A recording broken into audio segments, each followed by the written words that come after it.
Thank you for tuning into our podcast, Módulo Músicos Unidos. Once again, my name is Max, founder of MMP Global Music. You can visit our webpage at mmpglobalmusic.com. All of our information is available in Spanish as well as in English. We do offer independent label services for artists, songwriters, producers, engineers, you name it. All of the information it's available on our site.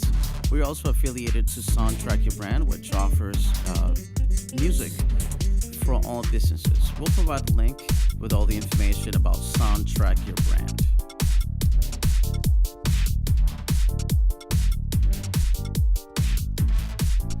Very well. So in this episode, we'll talk about social media and its music streaming.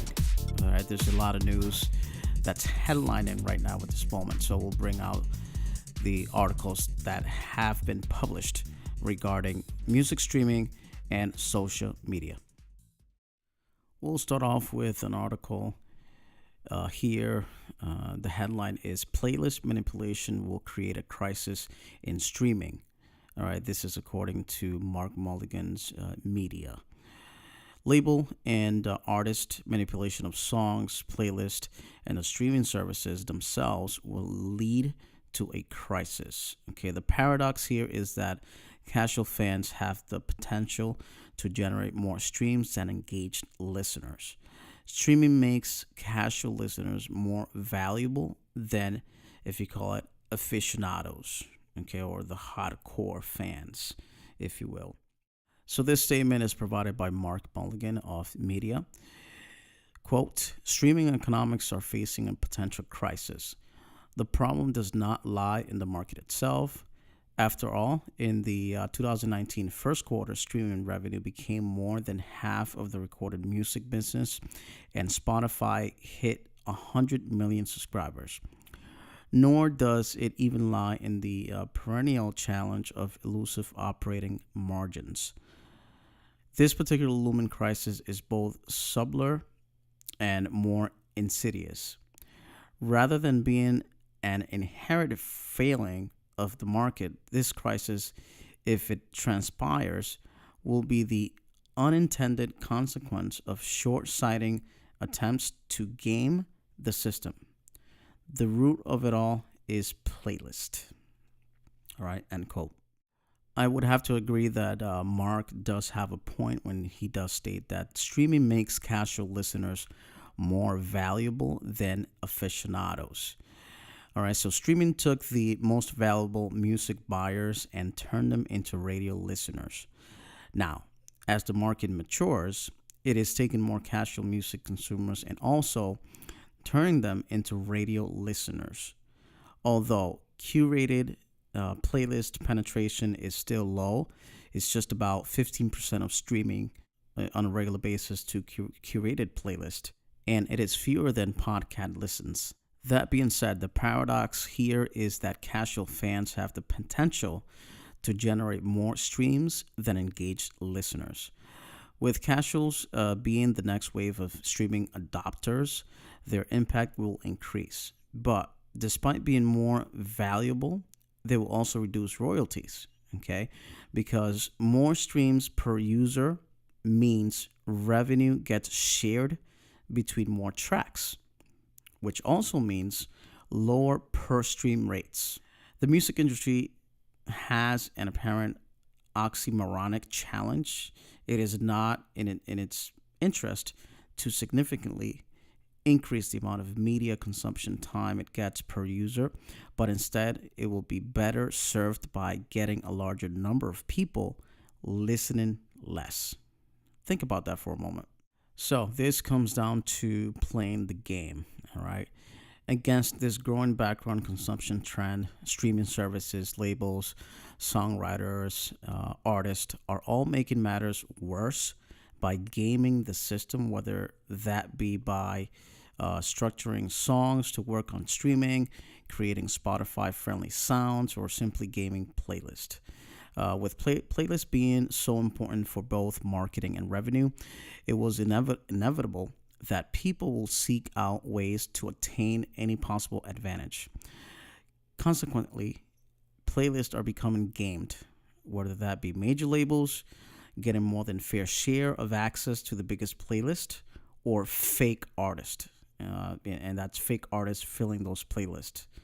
So, all terms optimized for user searches that contain 330 minutes in songs of ambient noise and rain and a few thunderstorms thrown in for good measure. The 1 minute track length ensures that they are long enough to qualify for a royalty share, but short enough to ensure that a typical listening session will generate a vast quantity of streams, thus generating more royalties. The twist to the story is that this playlist was created by Sony Music, and the artist behind all these tracks appears to be a Sony Music artist. Crucially, Sony isn't the only one doing this. Also, you have the Universal Music Group getting in on the act, and also Warner Music signing an algorithm. If I backtrack for a moment here, the constructed playlist that was noted is called Sleep and Mindfulness. All right, and that's what we mentioned, the thunderstorms. It's about 331 minutes of songs with the noises, rain, and thunderstorms. Just to kind of fill in. It's what we talked about, but that's the playlist, Sleep and Mindfulness, which is kind of tricky. That's what the labels are doing, and that's what's called algorithm. On the other hand, we have, according to a report that was published several weeks ago, Apple is preparing to split up iTunes, at least on desktop, last that we know. Apple is now focusing heavily on services revenue, a serious strategic shift that will have a big impact on its media platforms. Accordingly, software developer Steve Truckton-Smith discovered that the Cupertino giant would be replacing iTunes with dedicated music, podcast, and video applications. Books would also receive a significant update as well. As part of its subscription-driven future, the company has unveiled its own plans to take on Netflix with TV Plus. New service will serve as a hub for original films and series. The Cupertino giant will offer ad-free, exclusive content, either greenlit by Apple or produced in-house. Like Netflix and most other on-demand streaming video services, TV Plus will require a monthly subscription. The service reportedly won't launch until this autumn. The Cupertino giant has also unveiled Apple News, its own premium news service. Subscribers will have access to over 300 curated newspapers and magazines from around the world, including the New Yorker, Vanity Fair, GQ, The Atlantic, Wired, New York, and Scientific American, and others. So that's very interesting. Moving on with Spotify. Spotify app redesign spotlights podcast. So Spotify made an investment of $500 million in podcasting this year, and it's driving a new version of its app that will give podcasts more prominence. The goal is to make it easier to find and listen to podcasts. It's unclear how the changes will affect music or the music discovery. That's pretty much unclear, but it is hard to imagine that any move that means less real estate on the application would not have a negative effect. Tabs at the top of the user libraries displays the words music and podcast in a large font. That's according to sources Bloomberg in the article published. Making podcasts more prominent and accessible than they are now. Spotify has already tested these changes for some users. Several people said who asked not to be identified because the plans aren't public yet. So it is unclear how the changes will affect music and music discovery. But again, it is hard to imagine that any move means any less or negative effect. So it's very interested how Spotify is shifting to podcast and, making his transition, I guess, to mix both of the two worlds, the music and podcast. So we'll see. We'll follow up down the line after everything it's kind of sorted out and live. Moving to the next headline, according to a new report, Google has now over 15 million subscribers on its streaming music platform, and that is Google Play Music, or abbreviated GPM, and YouTube Music. Despite the great news for the Alphabet-owned company, there is the kicker. Subscriptions have abruptly stalled. The growth in Google's most critical division, YouTube, has all but flatlined. In fact, when pressed about coming $1 billion short of Wall Street's revenue expectations last week, top executives blamed the video platform. Investors quickly punished the search giant, which is Google, over the week earnings report, with Google shares plummeting 8.6%, which is worst drop since 2012, published in an article. All right. Underscoring the video platform's inability to turn its massive 2 billion user base into paying subscribers, YouTube Music has only added 6 million subscriptions since its official launch last May. Google now has 16 million subscribers around the world, which is, it's a good number. Google, part of the Alphabet Incorporation, is still a long way from the market leaders. Spotify technology has more than 100 million subscribers, while Apple has more than 50 million. But the progress is a good sign for an ad-supported company that has rarely gotten customers to pay for its services. So that's the challenge that I see, is YouTube converting those listeners, the YouTube music listeners, into paying subscribers is not an easy task.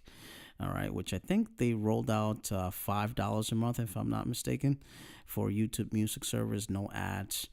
But again, YouTube is more known as an ad-supported platform, and that's what I believe it should stay. But they're asking for more, so we'll see how it turns out in the upcoming months. Now, on the social media side, Facebook alters its video ranking system. In what looks like a move that could possibly be changing things for the better, Facebook is once again tailoring its video algorithm, giving preference to videos containing longer run times and more repeated viewers, while penalizing so-called content mills. In a move that's probably better for everyone but a select few, Facebook is tweaking its algorithm when it comes to videos. The move again penalizes subscribers that use repurposed content and rewards video producers whose videos have both repeat viewers and longer watch times. There are 3 factors that will now determine how videos will be distributed across the platform, including users' feeds, according to Facebook loyalty and viewing intent, video length, and viewing duration and originality. Loyalty and viewing intent means people who return to view content on a weekly basis. Video watch length rewards the video when users view it for at least 60 seconds, but gives more weight to those videos where the watch time is greater than 3 minutes. Original content is the platform's attempt to reward creators that post new videos as opposed to those that just repost viral videos from another source.